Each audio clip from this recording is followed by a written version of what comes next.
The crew of Artemis II is almost home. The 4 astronauts will use today to prepare for re-entry, and that includes an engine burn to fine-tune the Orion's trajectory. Now, the crew is scheduled to splash down in the Pacific tomorrow. Now, during the flyby of the moon, crew member Christina Cook reflected on the significance of the moment. We'll explore, we will build ships, we will visit again. We will construct science outposts, we will drive rovers, we will do radio astronomy, we will found companies, we will bolster industry, we will inspire. But ultimately, we will always choose Earth, we will always choose each other. The whole crew has brought us so much wisdom. Now, the private sector, though, is particularly intrigued by the idea of founding companies and bolstering industries that directly relate to space. A few firms, in fact, have tried to capitalize on the emerging interest in private space tourism, but the opportunities extend way beyond that. Dylan Taylor is the CEO of Voyager Technologies, and he joins me now from Denver. Good to see you, as we are all inspired by what is going on with this mission.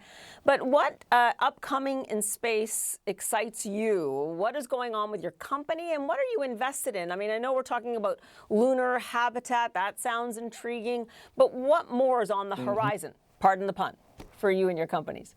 Yeah. Good to see you, Paula. Well, thanks for the question. Yeah, space is the place, as I like to say. It's super inspiring. It's exciting what's happening in space today. Of course, we've done this out and back to the moon, but the next step really is to land humans on the moon, which is targeted for 2028.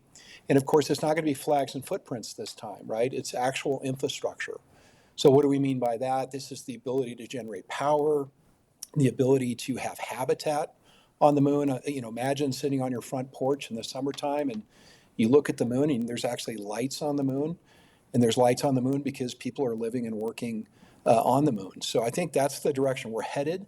But the key things are, how do we go back to the moon to stay?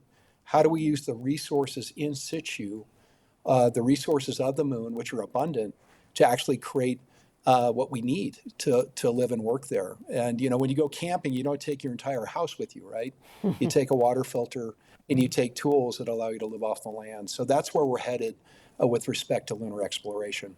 And when we talk about the investment opportunities here, what excites you about that? Well, there's a lot of things that are projected. So, for example, $20 billion of lunar economic activity by the end of the 2030s.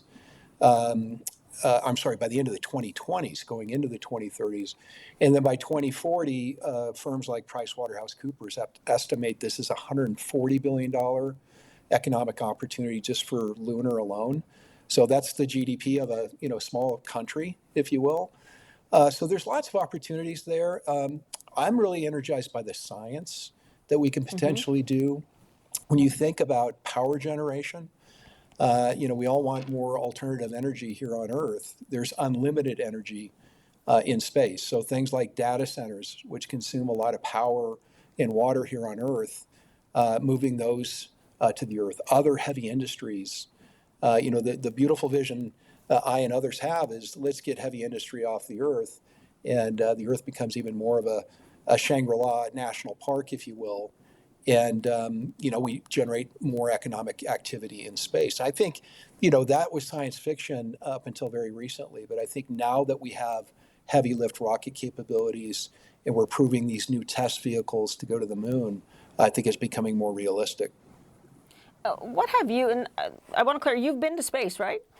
You've done a trip I have already? Yeah. Yeah. Okay. So what have you learned from that experience in terms of where you believe it can take investment? I'm sure it was a great experience, but I want to point out, the cloud computing. You guys already do that for the International Space Station, and you have more ventures like that to come. So what have you learned already in your experience, especially as being one of the few hundred people on Earth that's actually been to space?